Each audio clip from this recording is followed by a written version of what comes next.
Well, I didn't get to sleep in on Sunday, but I did have a good sleep. I woke up at 8:30. Addie had to go to dance, which was good. I wanted to get opted for the, although it's cold today, I opted for the ice drink. Went with the ice drink today. Um, I was excited about this week's videos. You guys know we had a pretty good week.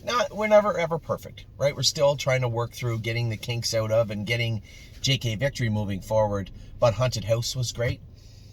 Um, Horn player, I don't think we talked enough. Now, when you look at her qualifying, say, 2 minutes. You're right. So it's hard for me to gush about how good she was. She did try the last half 57-1. She did make a big sweeping move in the last turn.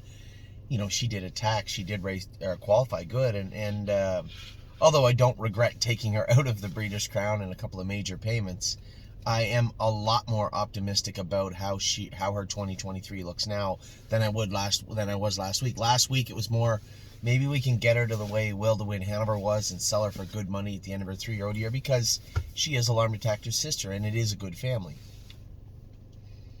And that's still obviously a very viable exit strategy for this filly later on in the year. But what I saw yesterday was a horse that is getting stronger and coming forward. I schooled her in 2-1 with no hobbles on 3 weeks ago. Then she made the break on James last week. But I'm thinking, it's a long way from that 2-1 to like 54. And that would just make her a good horse. Keep in mind, Blue Bayou Deal won him 152-2 at, or set the track record at Oak Grove last year. And she's not eligible those stakes either. So, anytime you have a horse like her, you're left wondering, what is she? She'll tell us soon enough. But what is she? What is she not? Where should we go? Where shouldn't we go? What is the path forward? And that's the tricky part about this year. Now, the good news is we do have paths forward.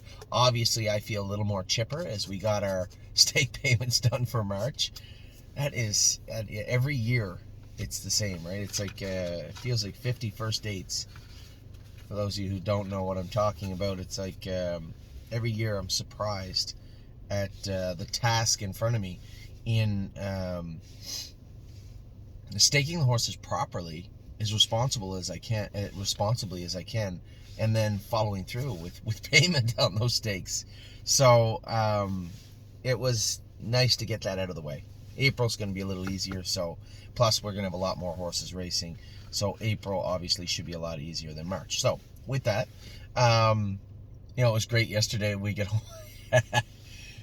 home from training. The horses trained great. 3-year-olds, I'm really, it's too early to say, yes, this horse is going to have a tremendous 2023, but horses like Brace for Landing and Crantini that I trained yesterday look great. I watched Spitfire and Carter. They look great. I sat behind Austral and Tailgate Buzz. They look great. Swinging Senorita School, great.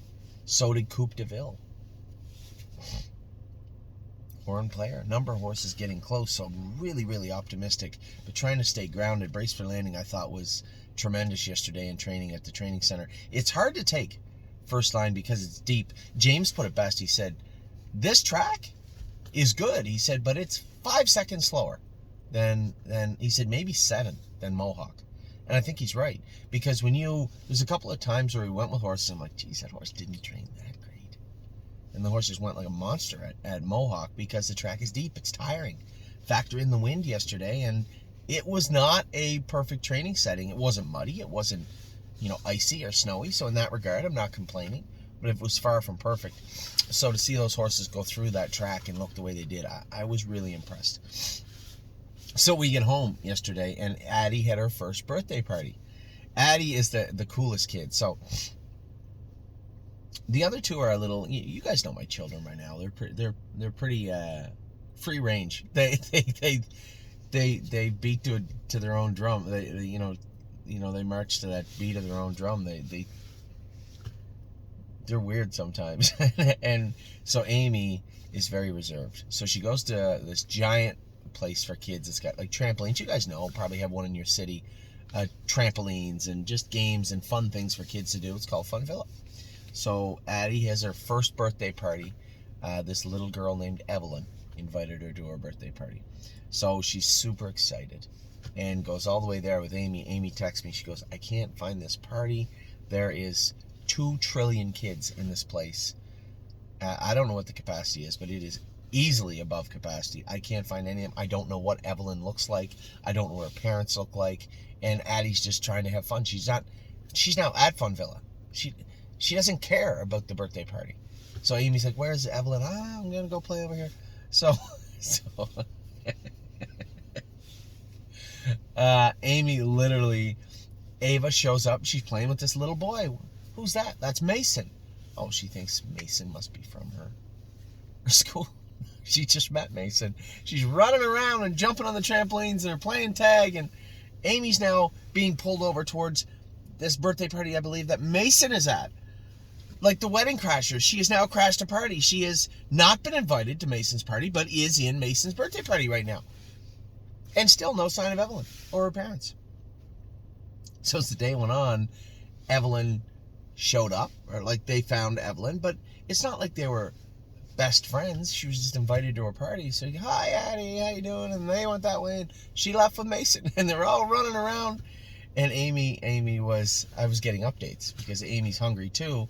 And, you know, when Addie was going to go to the birthday party, it was going to be drop her off at 3, I believe, pick her up at 4:15, I think.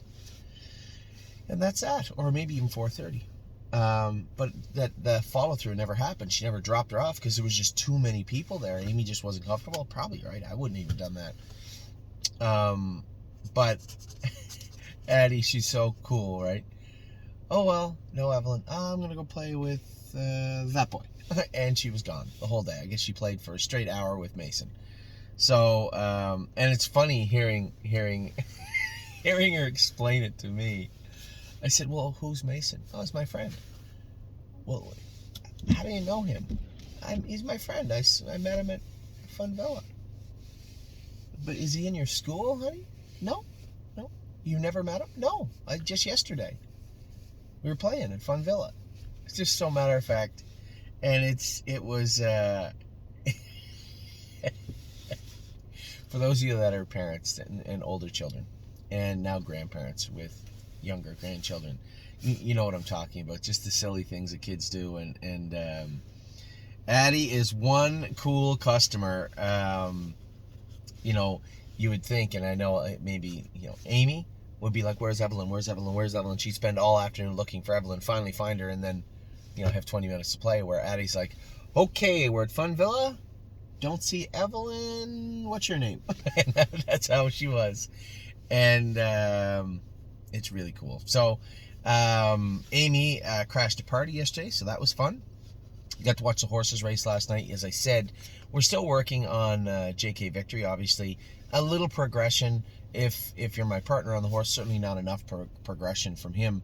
But a 52, 28 last quarter mile last night from him. He's coming forward. It's just going to take some time. And, you know, as I said to my partners, listen, guys, and not just my partners, all of you, this is a tough game. It's not an easy game. And if you think it's as easy just to spend a lot of money and buy an expensive horse and bam, they come forward, then you're not going to be in horse racing long, because that is not how it happens a lot of time. We've been very fortunate.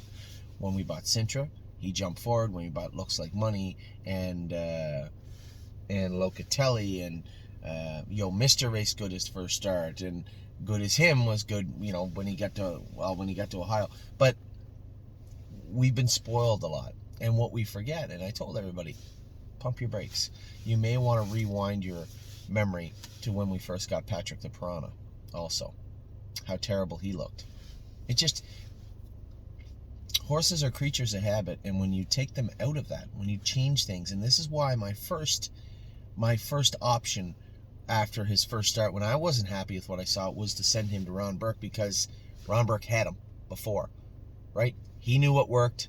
Rather than us going looking for something that might work, let's just send him there. Now Ron couldn't take the horse because he had horses in the class at the Meadowlands. So we had changed the equipment to what we thought would work best.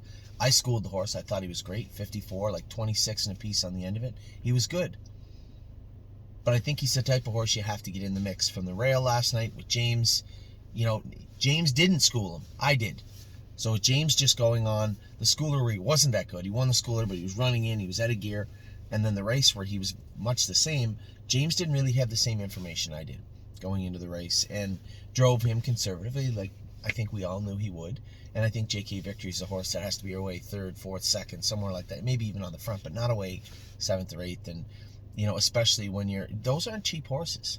And that's the one thing I think everybody needs to recognize also, is that when you're dealing with horses, especially at that top level, there is such a minor slide from the open to even the non-winners of like 2, 3, 4, 5,000 sometimes. You get a horse that's on a skid a little bit, he might find his way into that class.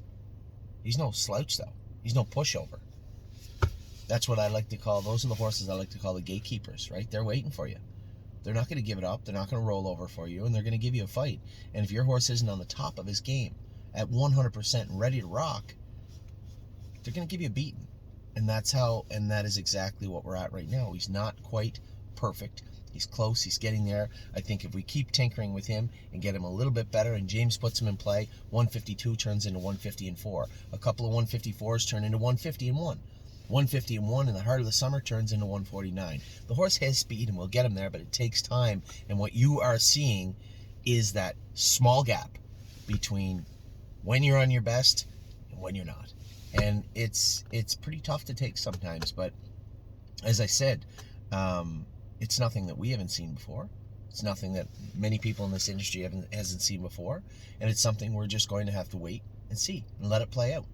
And I appreciate everybody's patience, I don't know if I could have had your patience.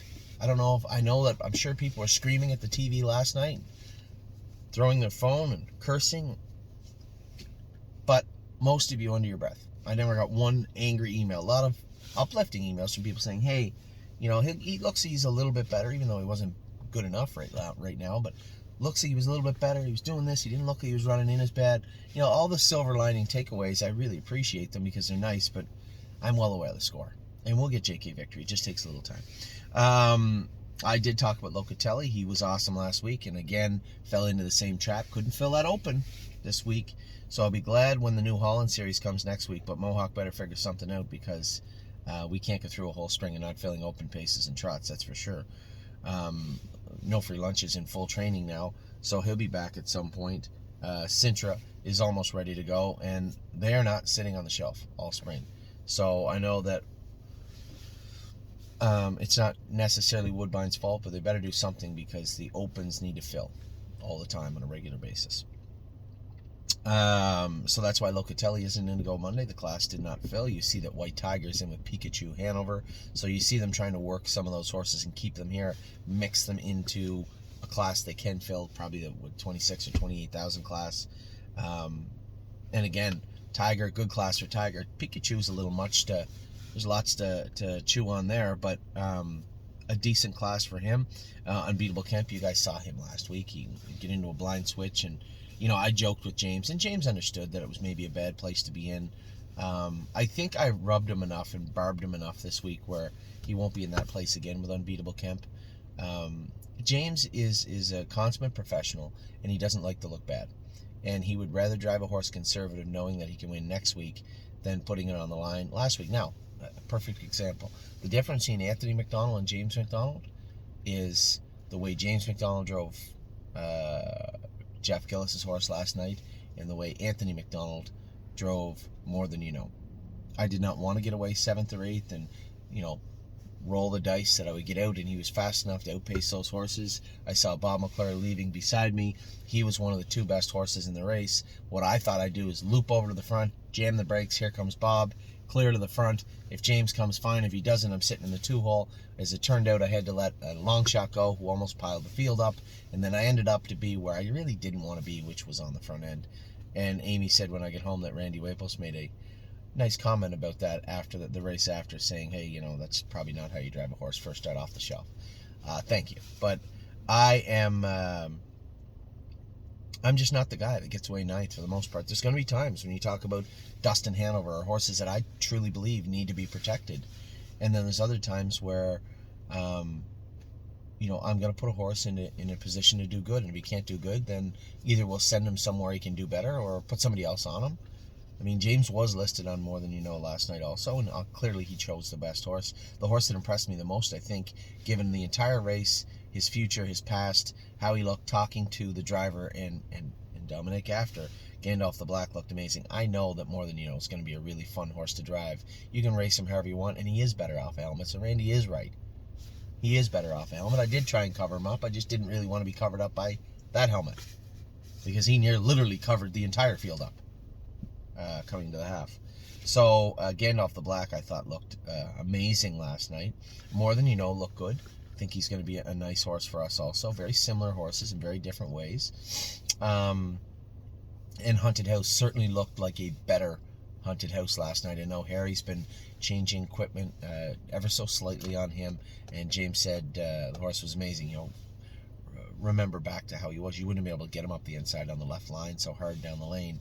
And the way he was last night, he looked awesome. In fact, James messaged me. I said, I didn't really want to talk about... I asked him about JK Victory, and I thought it was going to be, he wasn't that good and blah, blah, blah. But he actually wrote me a big, long text about JK Victory and how he actually was better. And although he didn't beat anybody, he was better, and he was pacing better, and he was not hitting his knee as much as we thought. For those of you out there also that watch horse say, oh, he's rough, you can clearly see he's off. Go back and watch his races from last year. The horse has been like that his whole life. That's not when people say, oh, that's just his gait. It's not his gait, but that gait was formed from a long time of dealing with issues that he had. None of them are major, but they are present, and they won't go anywhere, and lots of horses have them. So I got the long text about how he actually thought he was better, which was uplifting. And then he raved about how good Haunted House was last night. So that also was very uplifting. So Gandalf, I thought, as I said, was good. All the horses last night were good. We had a great week. HB Maestro was a winner. I had to write a number of emails to people explaining why he was in the sale. I know people hear me talk about what happens when the horses saturate their classes, and a lot of people don't truly understand what I'm talking about. When you lose a class you can do good in, when you are now out of that condition and you have to face the world. It is not an easy thing to do, and I know people just believe good horses race good and that's that, but you just don't understand how the game is. There's tons of good horses everywhere, and they're all waiting for you, all of them. And being able to maneuver your way down that river is very difficult sometimes, and we've done it wrong a number of times to at least have an idea of how it should be done right. And trust me when I tell you, when the horses get out of those classes, it turns into an entirely different racing scheme. Although Dustin Hanover was a beaten fourth the other day, I think you're going to find him race very, very good in the final this coming Thursday. I was very happy with him. Yo Mister, we don't talk about him enough because he's kind of out of sight, out of mind. Yo Mister was good, and somebody said, wow, 57 and 7-5. If you want to be pessimistic and take a glasses half empty view on things, and fine, but I don't live that way. I don't work that way. I certainly don't talk that way. Yo Mister is a horse that we were trying to get prepped for the final. I don't think Brett and Stacy could have done a better job than they did with this horse. The horse was amazing. Yes, he went through horses he was supposed to beat, but as you can see here in Ontario with another horse, or horses we have, just because you're supposed to win does not mean you will win. Nobody wants to roll over for anybody. So Yo Mister race good. Stonebridge Acadi is coming back to Northfield Park. He was back last night, I believe. And Good As Him is healing up good. A lot of people asking for a couple of updates on injuries. So I'll go over those really quick. The only two that come to mind were, I always get how is Good As Him. The fracture in his foot is healing good. I don't know if it's ahead of schedule. It certainly isn't behind. It looks good. Stacy was very happy with him. Her only concern was, she said, he's getting a little fat now. We don't want him getting rowdy in the stall, so what we may do is actually ship him back to Canada and swim him for the next 2 months. Keep his cardio up without the concussion of the foot. And that may actually be something we do with him. That's on the burner. Anyway, that we're going to talk about that. That's tabled for this week. Sorry. What else we got? Megan. Odds on Del Rey kind of lost some ground when he came out of the turn yesterday. He's been pretty good in that series. Looks like he's going to be a decent horse for us. I'm very interested to watch Blue Tesla for Mark and Melissa Beckwith in Saratoga on the same card as Sister Solange. for us with Megan. What else we got? Megan. Odds on Del Rey. Kind of lost some ground when he came out of the turn yesterday. He's been pretty good in that series. Looks like he's going to be a decent horse for us. I'm very interested to watch Blue Tesla for Mark and Melissa Beckwith in Saratoga on the same card as Sister Solange as I talked about, a ton of horses getting ready also. And don't forget about Red Overbach. I thought he raced pretty good on Friday. A good start back for him. So he's coming on. I want to talk about two things of the Open before we finish. One is I talk about our power is coming back. The 3-year-olds are coming back. So I just want to take a quick little overview of actually who is coming back. Now I wrote them down, but I think just scroll down here. I hate when it shuts me out. It's so dumb. I just want to scroll down to the 3-year-olds here, just to give you a quick idea of what I'm talking about when I say the power is coming back. Now, I guess I'll look through to get the age source here. Atlas Hanover's been turned out for 3 weeks. He's been out for a week, so he's out a week on Wednesday. So it's going to be 3 exact weeks, and then we're going to bring him back in, start him back up. I foresee him either racing at the Meadows, Northfield, maybe Ontario, but eventually I believe he's going to find his way to Oak Grove in Kentucky. I do want to send 8 or 10 horses to Oak Grove. We're going to probably start some 2-year-olds there in June. I have discussed, and no, it isn't finalized, I have discussed Eric Padlin, who is, you see Eric going with our horses and our babies, and his wife, very nice people, really, really nice and smart old horseman. I'm going to send him to Kentucky to Oak Grove with 8 or 10 of our horses. So that's in the mix. I've been in discussions with Oak Grove about stalls. If that falls through, Verlin Yoder, we opened that door by buying Yo Mister. He has a farm a couple hours away from the Red Mile, from Corbin, from Oak Grove. And that's an option also. So we'll deal with that as it comes. But that's my plan with maybe Atlas Hanover. Just looking quickly through here for some age sources. Unbeatable Kemp is obviously back going now. Looks great. Gandalf is back. Horn Player looked like she qualified really good. Super happy with her qualifier on Saturday. White Tiger's back now. Hunted House, Renegade Gypsy, and Resolute Bay are not far away. In fact, Resolute Bay beat me in the schooler with landing pad yesterday and looked very good doing it.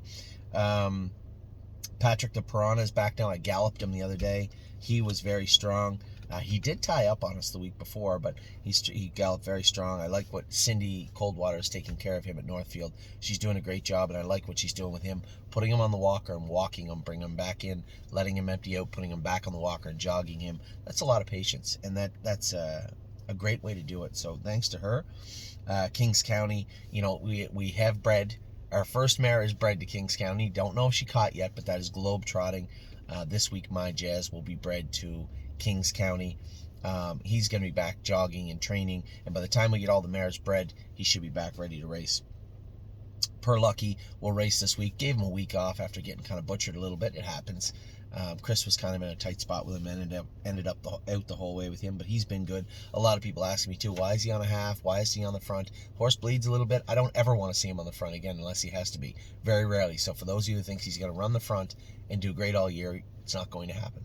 I would just as soon have him race off the pace and be even Steven every month, every month all the way through. There's another horse that may end up going to Oak Grove also. I think that would suit him very well. He doesn't love a half, but those wide sweeping 5/8 kind of Euro turns at Oak Grove may suit Per Lucky very, very well also.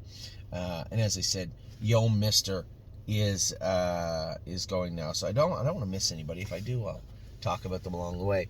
But I want to run through our 3-year-olds real quick, and then I'm going to talk about the 2-year-olds. I'll talk about them after. I don't want to get into that just yet. So when I say, our 3-year-olds are coming back and this should be a powerful crew, I just want to touch on the horses I'm talking about quickly.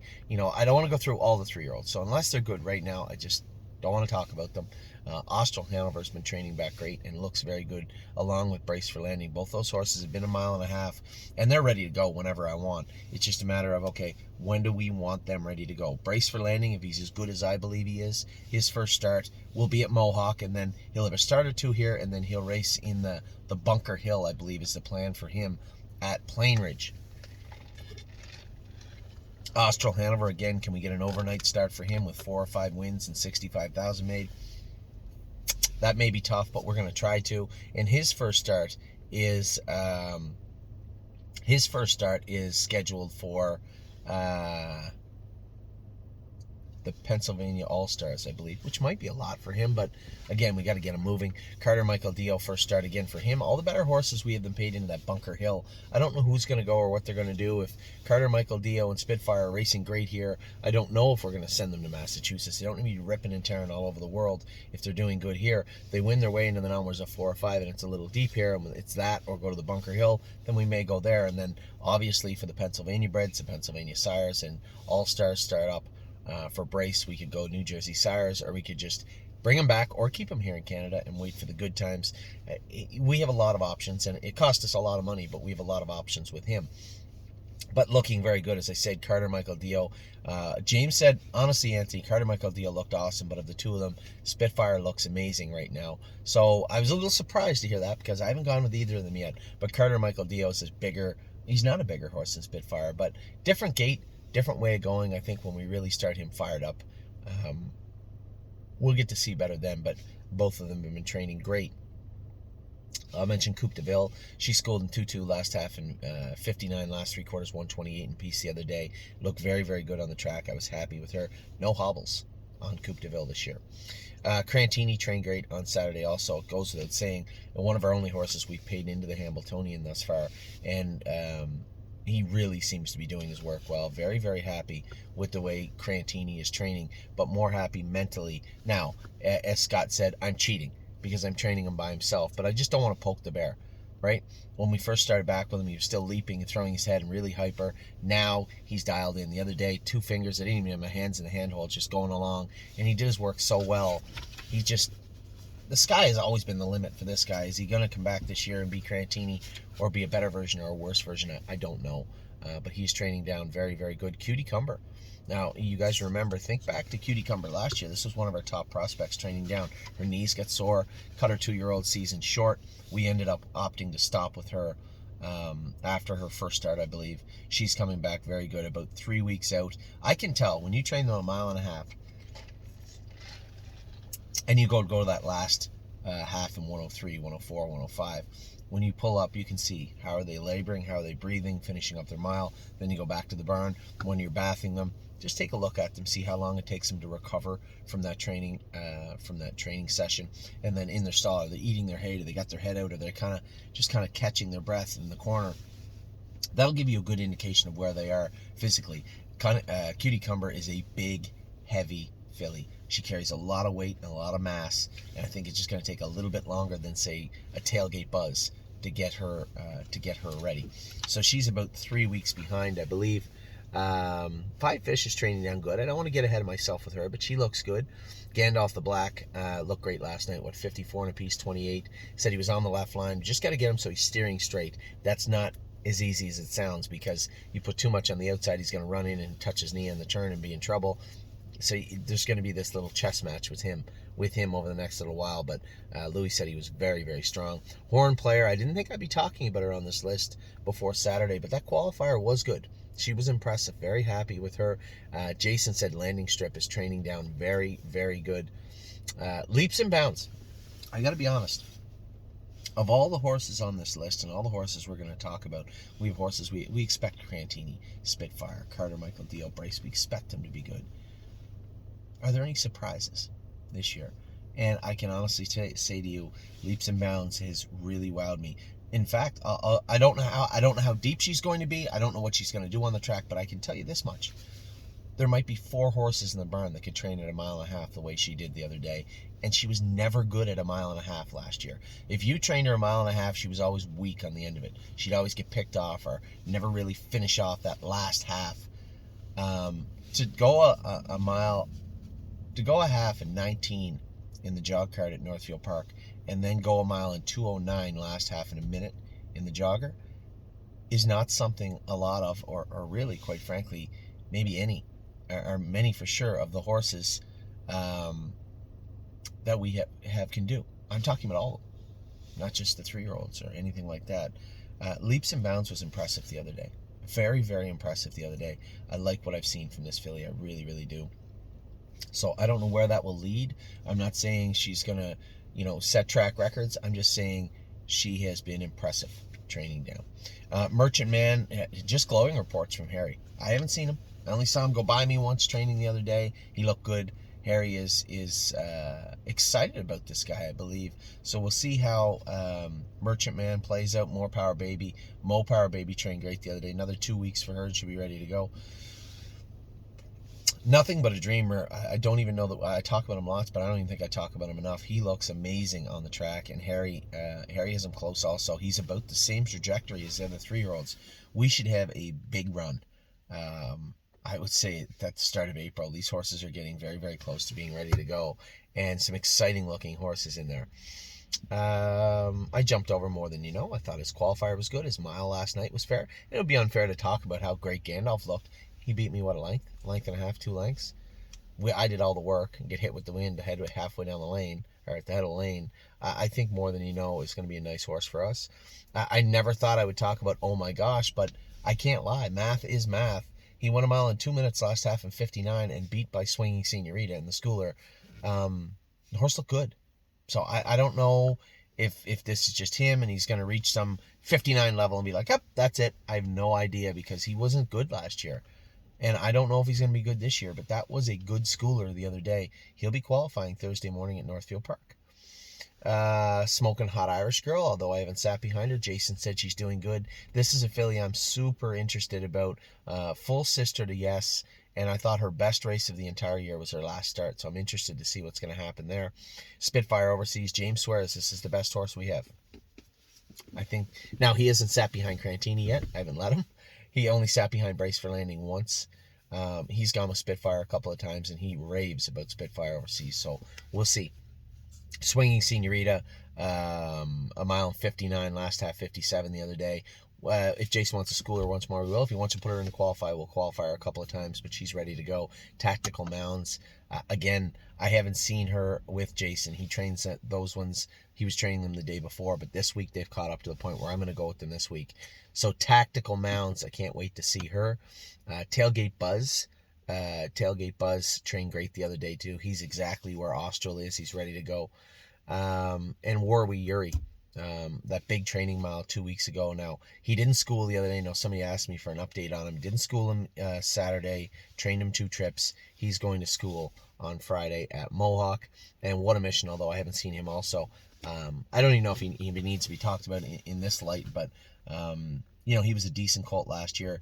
Mentally, I think Jason said he's much better this year, and that was the only thing that was going to hold him back. Fast colt, decent breeding, should have a lot of fun with him this year. So there's a list of horses that, you wonder why when I just catch my breath and think about it. And then we didn't even talk about Renegade Gypsy or Resolute Bay or those types of horses. I mean, the horses coming back.